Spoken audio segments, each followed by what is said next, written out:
Hello ಸ್ನೇಹಿತರೆ, 31 ಜಿಲ್ಲೆಗಳು ಮತ್ತು ಅದರ 7 ಅದ್ಭುತಗಳು ಎಂಬ ನಮ್ಮ ಈ ಹೊಸ ವಿಡಿಯೋ ಸಿರೀಸ್ಗೆ ನಿಮಗೆ ಸ್ವಾಗತ. ಇದು ಈ ಸಿರೀಸ್ನ 2ನೇ ವಿಡಿಯೋ ಆಗಿದೆ. ಇದರಲ್ಲಿ ನಾವು ಚಿತ್ರದುರ್ಗ ಜಿಲ್ಲೆಯ ಬಗ್ಗೆ ನೋಡೋಣ. ಹೌದು, ಈಗ ನಾವು ಚಿತ್ರದುರ್ಗ ಜಿಲ್ಲೆಯಲ್ಲಿನ 7 ಅದ್ಭುತಗಳ ಬಗ್ಗೆ ತಿಳಿಯೋಣ. ಈ ವಿಡಿಯೋ ತುಂಬ ಇನ್ಫಾರ್ಮೇಟಿವ್ ಆಗಿ ಇರುತ್ತದೆ. ಸ್ಕಿಪ್ ಮಾಡದೆ ಕೊನೆವರೆಗೆ ನೋಡಿ. ಹಾಗೆ ಚಾನಲ್ಗೆ ಸಬ್ಸ್ಕ್ರೈಬ್ ಮಾಡಿಕೊಳ್ಳುವುದನ್ನು ಮರಿಬೇಡಿ. ಚಿತ್ರದುರ್ಗ ಜಿಲ್ಲೆಯ ಅದ್ಭುತಗಳಲ್ಲಿ 7ನೇ ಸ್ಥಾನದಲ್ಲಿ ಮೊಳಕಲ್ಮೂರು ಬೆಟ್ಟಗಳು ಬರುತ್ತವೆ. ಇದು ಆಂಧ್ರ ಪ್ರದೇಶ ಗಡಿಯಲ್ಲಿ ಕಂಡುಬರುವ ಬೆಟ್ಟಗಳ ಪ್ರದೇಶವಾಗಿದೆ. ಇದು ಪ್ರಮುಖವಾಗಿ GI ಟ್ಯಾಗ್ ಪಡೆದಂತಹ ರೇಷ್ಮೆ ಕೈಮಗ್ಗದ ಸೀರೆಗಳಿಗೆ ಹೆಸರುವಾಸಿಯಾದಂತಹ ಐತಿಹಾಸಿಕ ಬೆಟ್ಟಗಳ ಪಟ್ಟಣವಾಗಿದೆ. ಅದೇ ರೀತಿ 6ನೇ ಸ್ಥಾನದಲ್ಲಿ ದಶರಥ ರಾಮೇಶ್ವರಂ ದೇವಾಲಯ ಬರುತ್ತದೆ. ಇದೂ ಚಿತ್ರದುರ್ಗ ಜಿಲ್ಲೆಯ ಅದ್ಭುತಗಳಲ್ಲಿ ಒಂದು ಎಂದು ಹೇಳಬಹುದು.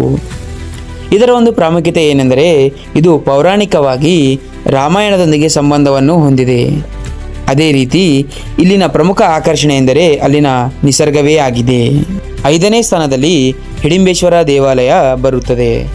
ಇದನ್ನು ಚಿತ್ರದುರ್ಗ ಜಿಲ್ಲೆಯ ಅದ್ಭುತಗಳಲ್ಲಿ ಒಂದಾಗಿ ಪರಿಗಣಿಸಲಾಗುತ್ತದೆ. ಇದು ಚಿತ್ರದುರ್ಗ ಕೋಟೆಯ ಒಳಗಡೆ ಕಲ್ಲಿನಿಂದ ಕೆತ್ತಲ್ಪಟ್ಟ ಒಂದು ದೇವಾಲಯವಾಗಿದೆ. ಇದರ ಇತಿಹಾಸವು ಮಹಾಭಾರತದವರೆಗೂ ಇದೆ ಎಂಬುದು ಇಲ್ಲಿನ ಸ್ಥಳೀಯ ಪುರಾಣವಾಗಿದೆ. ಇನ್ನು 4ನೇ ಸ್ಥಾನದಲ್ಲಿ ಜೋಗಿಮಟ್ಟಿ ಎಂಬ ಪ್ರದೇಶ ಬರುತ್ತದೆ.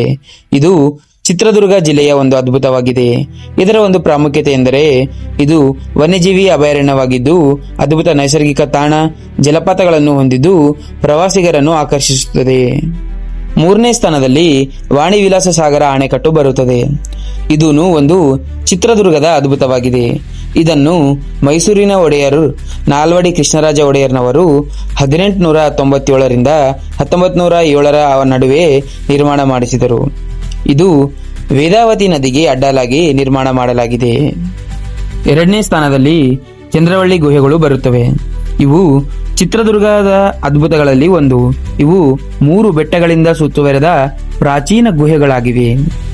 ಇದು ಅಂದಿನ ಪ್ರಮುಖ ವ್ಯಾಪಾರಿ ಕೇಂದ್ರವಾಗಿತ್ತು ಎಂದು ಹೇಳಬಹುದು. ಏಕೆಂದರೆ ಇಲ್ಲಿ ರೋಮನ್, ಚೀನಿ ಮತ್ತು ಶಾತವಾಹನರ ಸೀಸದ ನಾಣ್ಯಗಳು ಸಹ ದೊರೆತಿವೆ. ಇಲ್ಲಿನ ಮೊದಲನೇ ಅದ್ಭುತ ಯಾವುದೆಂದರೆ ಅದು ಚಿತ್ರದುರ್ಗ ಕೋಟೆ. ಇದನ್ನು 10ರಿಂದ 18ನೇ ಶತಮಾನಗಳ ನಡುವೆ ಚಾಲುಕ್ಯರು, ಹೊಯ್ಸಳರು ಮತ್ತು ವಿಜಯನಗರದ ಸಾಮ್ರಾಜ್ಯದ ನಾಯಕರು ನಿರ್ಮಾಣ ಮಾಡಿಸಿದರು.